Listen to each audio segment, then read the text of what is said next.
Mukama waffe yeebazibwe nnyo. Abawuliza baffe abalungi era abalabi baffe, balamusizaako mu linnya lya Mukama waffe Yesu. Njagala okwebaza Katonda olw'ekisa kye, olw'omulimu omulungi gyonna gye mukola okuva ku pulezidenti w'ekitiibwa w'eggwanga, baminisita ba paalamenti, bakabaka n'abantu ba bulijjo, buli omu kiti kye, abaweereza mwenna mu kiti kyo, emirimu gyonna emirungi gy'okola Bwakabaka bwa Katonda gye tugyebaliza. Batusabe tuyingire mu kigambo kya Katonda. Katonda waffe tukwebaza kubanga nate tukomye okugabana ekigambo ekizimba Obwakabaka mu mulembe ogusembayo, okubanga Mukama eggulu olijjawo ekkadde n'ensi enkadde okuzzayo ebijja. Namwe tugenda kukyukira ffenna n'abafuzi okuweesa erinnya ly'ekitiibwa Mwana Yesu Kristo. Bakulisayo ku mirimu era n'abakomawo mbasabira mu linnya lya Mukama waffe Yesu. Nkyali ku njiri yaffe y'omulembe ogusembayo okuva mu buweereza buno bwa New Eden. Ngenda mu maaso ate era nga njogera ne mu kuwaayo obuyinza buno, naye nga tubuuza eri Katonda bwenjogerako bwe mbuulira. Kristo olw'okuba kabaka wa bakabaka ayagala buli muntu amuddiza obuyinza oba ekitiibwa, abikendeezeeko, abiddize Katonda abeere nga ffenna yatufuga. Abakulembeze baffe bonna bakabaka, Katonda ayagala buli omu muddiza obuyinza bwe twatwala ne tutuula oluusi mu ntebe ye. Ayagala tukkakane wansi mu linnya lya Mukama waffe Yesu. Olwo ngenda kwogera ate ku ndagaano ya Katonda okuva ku jjajjaffe Ibulayimu ow'okukkiriza mu Mukama waffe Yesu. Ng'endagaano eyo ngenda okwogerako yanywezebwa n'omusaayi gwa Mukama waffe Yesu, kuba Ibulayimu yali jjajja wa kukkiriza, ne Kristo n'ajja okunyweza endagaano eno ate mu musaayi gwe.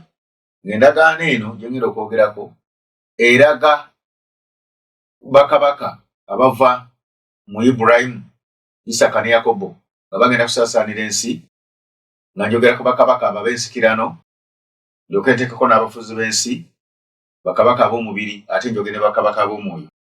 Nga bakabaka bano bateekwa okuba n'ensalo n'amawanga oba n'ettaka. Kansooke nsome ekyawandiika mu Kubikula 19 ekiraga nti Yesu ye kabaka wa bakabaka. Olunya 16 alina ekyambalo kye ku kisambi, n'ennya liwandiikiddwa kabaka wa bakabaka era mukama w'abaami. Kristo yazaalibwa nga kabaka wa bakabaka era nga mukama w'abaami kuzaalibwa kwe. Ne Matayo 2 olutunya olusooka kutuuka ku lwokusatu alugamba luti Yesu bwe yazaalibwa Besulekemu eky'Ebuyudaaya mirembe gya Kerode kabaka, ngabo abagezigezi ne bava ebuvanjuba ne bajja e Yerusaalemi, babaga nti ali ludda wa oyo yazaalibwa kabaka wa Yudaaya, kubanga twalaba emunyenye ebuvanjuba ne tujja okumusinza. Bayibuli eyigiriza nti Yesu bwe yazaalibwa, Bayibuli emwogerako nga yazaalibwa nga kabaka. Ate kabaka ono bo balowooza kusooka nti wa Bayudaaya bokka, so yali kabaka wa bakabaka wansi yonna. Kati lwaki tugamba okuwaayo obuyinza buli muntu yenna bakabaka nga nkyali ku ggwanga lyaffe Uganda okusinga nga togenda ku mawanga malala, pulezidenti w'ekitiibwa, ab'ebibiina ab'ebitiibwa, bakabaka ab'ebitiibwa, abantu ba bulijjo mu bitiibwa bamwe, abaweereza mwenna na buli muntu yenna. Ono ye kabaka wa bakabaka, yazaalibwa nga kabaka wa bakabaka. Kitegeeza nti bakabaka bonna oba abakulembeze bonna balina okukkakkana wansi we.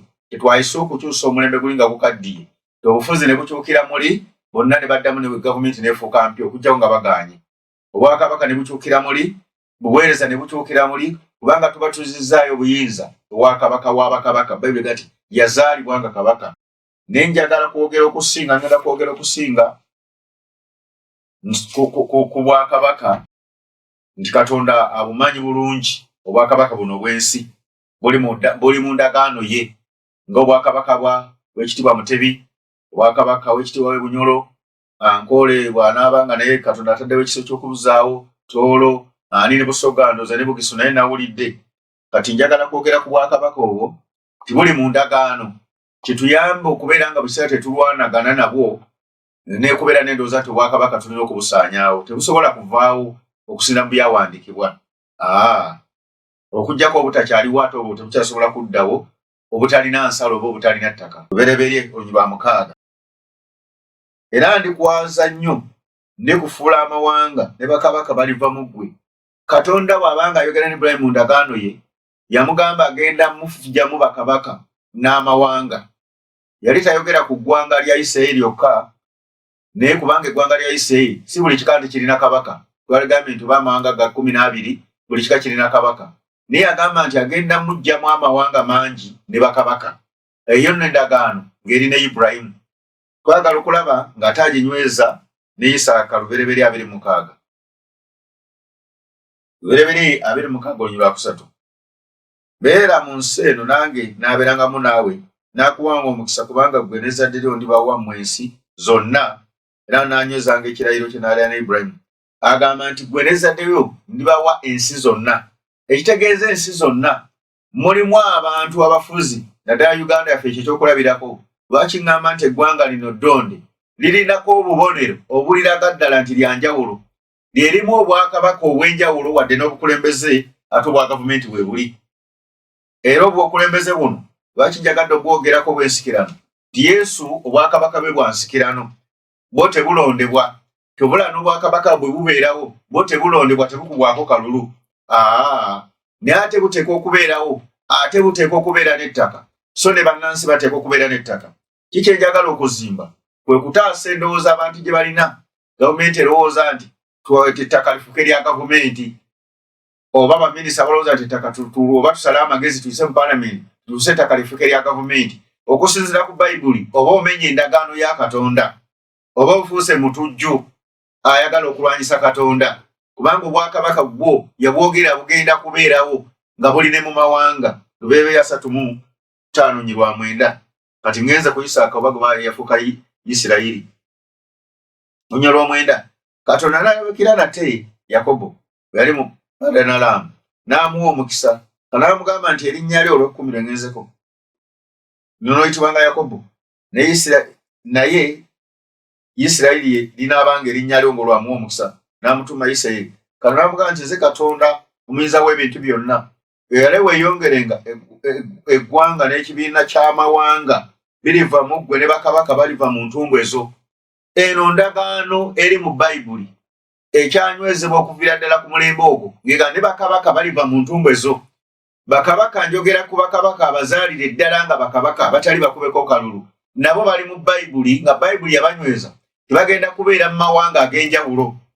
Naye ffe bannayuganda ffe tukyalina omukisa ogusooka. Tubula nti eggwanga lino ŋŋambe liriko okuyitibwa, lirina obwakabaka obw'enjawulo, era eggwanga lino okuligatta baasooka kugatta kutandikira ku bwakabaka.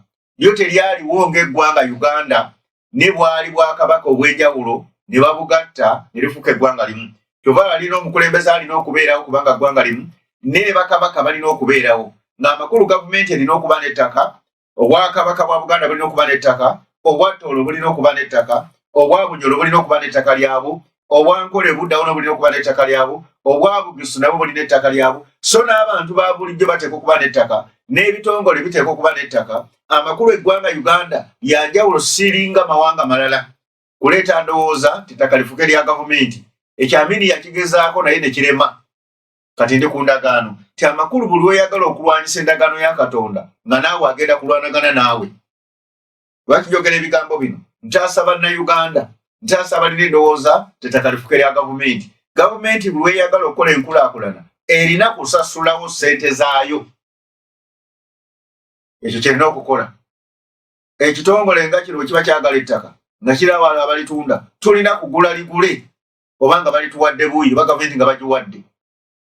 Kati terina buyinza bwonna bugamba nti ejjawo ettaka, enkola y'ettaka okusinziira ku Bayibuli. Nja kugenda nga nkunyonyola enkola y'ettaka n'obwakabaka. Ngambye obwakabaka Bayibuli yabuteekako siiru n'egamba nti bugenda kuva bubeere mu mawanga ag'enjawulo, ng'aboogerera ddala ku bwakabaka obulina ensikirano, so nga n'obufuzi nabo Katonda buyita bwakabaka. Naye kye bwawukana nabwo obwa Kristo bwa nsikirano buzaale teri agenda kubutwala. Kati ne bakabaka ababazaale yalina okusigazaako kopi yaabo mu linnya lya Mukama waffe Yesu. Haleluya. Tolaba era eggwanga ne lwaki ŋŋamba nti lya njawulo liriko okuyitibwa. Buno obubonero bulaga obwakabaka lwaki bubeerawo ne buddawo, n'obwalwenzululu nabo buubwo nabo ne buddawo. Ti amakulu ne bweyagala obulwanyisa Katonda oba olwana naye oba ofuuse mutujju. Ekyo njagala okulabula abantu. Omuntu awakanya gavumenti ya Katonda abanga mutujju, abanga ayagala okugiwamba. Eyo nteekateeka ya Katonda. Ate ne gavumenti era naye tetugirwanisa kugijjawo kubanga Katonda aba akyagitaddewo okujjako nga Katonda asazeewo nti ngijjeewo oba egaanye eremye. Bassebo ne bannyabo, kaakati bassebo ne bannyabo bannayuganda bannange, lwaki mbabula ebigambo ddala abambe ba paalamenti? Omanyi onyokozesa olukujjukujju olw'enguzi okukyusakyusa ssemateeka n'okukola ebintu ebisobola okutabula eggwanga. Lino eggwanga lyetaaga okuba n'emirembe, teryetaaga kutabukatabuka, twetaaga kwegendereza nnyo kubanga Katonda alituddemu, alina emirimu gy'agala okukoleramu nga tulina kuteesa na kutabagana na kulongoosa byakyama na kubitereeza. Tubulaba ye enteekateeka ya Katonda alina okutuukirira. Era Bayibuli eyigiriza bw'eti, kansooke mmalize Uganda, ti Uganda kyakulabirako kyamaanyi kyenga nti akabonero akasooka. Akabonero akookubiri akakakasa nti Katonda eggwanga lye yalironda, obwakabaka bwa Buganda Ssekabaka Muteesa eyasooka yayaniriza ekigambo mu butamanya. Kitegeeza nti waaliwo ensonga lwaki ayaniriza ekigambo kya Katonda mu butamanya, wadde kyajjira mu nkola oba etaali nnambulukufu oba obutamanya. Nga bwe tunaageza nti omuntu ayinza okwaniriza ekkanisa y'abalokole naye nga tamanyi Katonda, ekiviiramu Katonda n'amuviirayo n'amutegeera. Nga bwe naageraageranya ekyokulabirako ekirala, ti Delta TV yayaniriza enjiri n'ey'obwakabaka bwa Katonda obw'oluvannyuma nga temanyi na kyeyaniriza oluusi. Bassebo ne bannyabo, ti ebyo bubonero obulaga nti Katonda abeera naawe, aba mu nteekateeka eyo ng'agyagala. Akabonero akalala nti gavumenti eno nga Katonda agireeta okutaasa eggwanga lino n'okulinunula nga tonnakisaako kuwaba kwayo na birala biriwo, yali tesobola, pulezidenti waffe ow'ekitiibwa yali talina wansinziira kutandika kulwana nga takwataganye na kabaka wa Buganda kulagira Baganda n'abalala abatandika okwegattako okulwana, kubanga kabaka ye ow'ensikirano alagira bulagizi, abantu bamuwuliramu bamwagala nga ye kabaka wa nsikirano, weewaawo ne pulezidenti bamwagala nga ye. So pulezidenti ebiseera bye bituuka ne biggwako, taba wa nsikirano. Ekyo tekiriiyo. Ne wano mu ggwanga teri ggwanga lirimu ya nsikirano. Okwo kuba kuwamba buwambe buyinza na kubweremezaako bweremeza. Naye bw'oba tobweremezaako n'oyagala oba obwene mutabani oba mwana wo, tobeera wa nsikirano. Naye obwakabaka bw'onjogera ku bw'ensikirano tibuteekwa okubeerawo. So ne gavumenti Katonda yazikkiriza nazo bwe ziri. Era eyo enteekateeka ya Katonda gy'agala mu Uganda, libeere n'omukulembeze alitwalira awamu, naye nga n'obwakabaka obw'enjawulo we buli, okusinziira ku nteekateeka n'endagaano ya Katonda. Bassebo ne bannyabo, ensi bwe beetambula, Katonda yasala amawanga n'ennimi tiye. Bikola 17 Katonda enteekateeka ye mweri egamba nti wateekwa okubaawo ensalo. Ate tekikyasoboka kukyuka kati noga nti Uganda bwe baatusalira tukyeyongerayo, wadde Kenya baasala ne batwalako ekyaffe ne Tanzania. Ekyo tekikyasoboka, kyamala okuyingira ti Uganda eyita wano. Bikola 17 olunyirwa 25 oba 26 yakola okuva mu buli ggwanga ly'abantu okutuulanga mu nsi enjuyi zonna. Bwe yalagira n'ayawulamu ebiro n'ensalo ez'okutuula kwabwe, banoonyenga Katonda mpozi bawammanta okumulaba newankubadde nga tali wala buli omu mu ffe. Bayibuli egamba nti Katonda yategeka pulaani ye nga yejja kutuukirira, amawanga gatandika okusala ensalo ez'enjawulo ezeetaagisa. Nga Uganda bwe baagisala naye banga esalira wano, oba ekitundu ekyali mu Kenya oba Tanzania tekikyasobola kudda. Era Amini yagezaako okulwana n'agamba neddiza ekitundu ekyange okuva ekye Tanzania ekyali kya Uganda, naye nabuli kati buteerere tekisoboka kudda. Kabe pulezidenti ono tayinza kujjayo mundu n'aga nti jja kulwanira ekitundu ekya Uganda ekyagenda eri oba ekyagenda e Kenya. Ebyo byamala okuggwa, ensalo zaasalibwa ne zibeerawo. So nga n'ensalo z'obwakabaka bwa Buganda zirina bwe ziri, obwattoolo zirina bwe ziri, ne maapu bazirina. Kitegeeza nti ensalo zino Katonda azissaamu ekitiibwa n'ettaka lyazo. Eyo nkola ya bwa Katonda ya ndagaano. Enjiri eno gye mbuulira yejja okutereeza eggwanga Uganda Mukama gy'atutumye, okumanya amazima gatufuula ab'eddembe, tuleme kubeera mu kulwanagana, ng'amakulu ne bakabaka baffe bwe bawulira enjiri eno balina kukyukira Katonda kubanga bali mu constitution oba ssemateeka wa Katonda. Naye ekizibu nti ebikolebwa Katonda by'atayagala. Bassebo ne bannyabo, era abantu abamu basanyusa. Lwaki twagala bayigiriza bategeere ebigambo bino? Waliwo omuntu omu yabuuza ekibuuzo, naye kino kiba kyakuyigirako okuba ffenna tuyiga buyizi. Ate obeera otya n'ekifaananyi kya kabaka wa Buganda? Oba yalaba ekifaananyi kya kabaka wa Buganda n'ekya pulezidenti. nti kubanga Buganda busamize ne Buganda edda okusamira kyawukana n'okuba kabaka.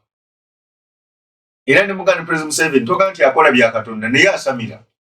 Muntu yenna atali ku Katonda abaako obusamize bwe bwakola obufumu. Ebyo byonna twabibeeramu ffenna. Ne mugamba bakabaka Katonda abaagala n'ebyatayagala bye bikolebwa.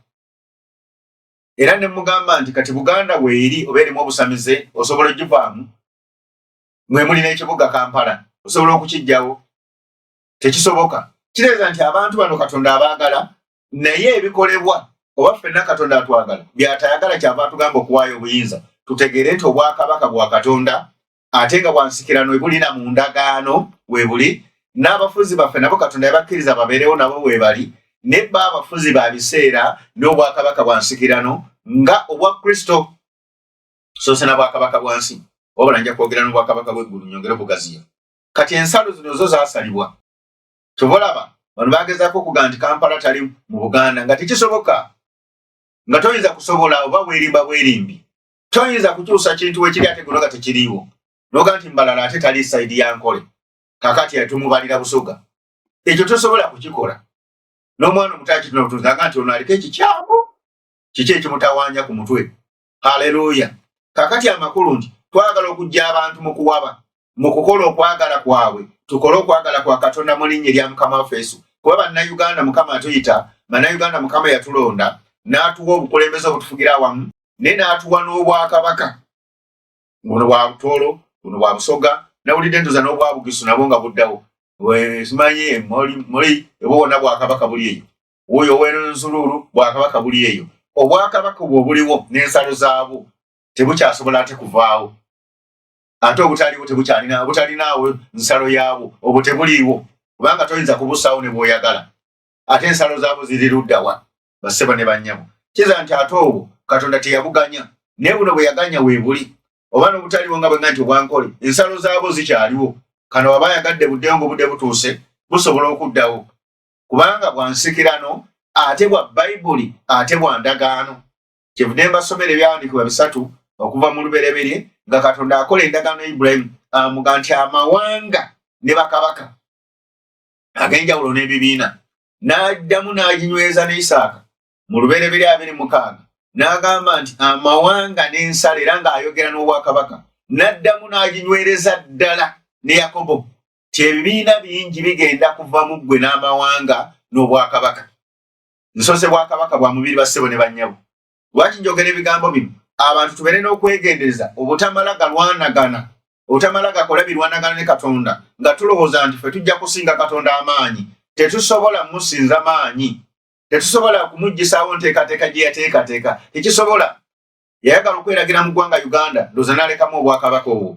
Bassebo ne bannyabo ebigambo bino bye mbabuulira kye kiseera bakabaka abampuliriza mwenna mu bitiibwa byammwe ne bitiri byammwe Pulezidenti mu kiti kye n'ebitiibwa kye abeebiina by'obufuzi abasuma na buli omu ffenna tuzzeeyo obuyinza ewa Katonda tumanye nti kino bwe kiba kyateekebwa mu nteekateeka ya Katonda tetuddamu kukirwanyisa tetuddawo kukyaŋŋanga kubanga agambye nti n'ensalo ate obwakabaka tebubeera mu bbanga bulina ensalo yaabwo ya Buganda ttaka lya Buganda toyinza dikyusa n'oli wa Nkole n'eryankole toyinza dikyusa ate n'oli wa Buganda n'erya Busoga toyinza dikyusa ate n'oli wa kiki weewaawo mulimu erya gavumenti ate era n'abantu ne baba n'eryabwe naye ng'obwakabaka weebuli bassebo ne bannyabo bwe nziza okunyweza ekyo tegenda kuvaawo bassebo ne bannyabo ewabula ebbanja lirimu Kristo lyabanja bakabaka ab'ebitiibwa bawaddeyo obuyinza mu maaso ge bakkiriza enkola gy'ayagala bakkiriza okuleka by'atayagala gavumenti ekkiriza okuleka Katonda by'atayagala ebibiina bikkiriza okuleka Katonda by'atayagala eggwanga liryoke litambulire wamu eggwanga liryoke lifune emirembe eggwanga liryoke libeere n'omukisa bassebo ne bannyabo. Ebyo ebigambo byange bye mbawulira bassebo ne bannyabo n'ebigambo ebyo njagala kudda ndage ku bwakabaka obw'omwoyo bwe butambula nabwo era nabwo tekukuba n'ettaka obwa Mukama waffe Yesu kubanga bonna abwagala era buli mu nteekateeka ye ate era mbalage n'ettaka nti nalyo liwe liteekwa okubeerawo nga si lya muntu omu si lya gavumenti. Mukama bankumire ate nkomawo.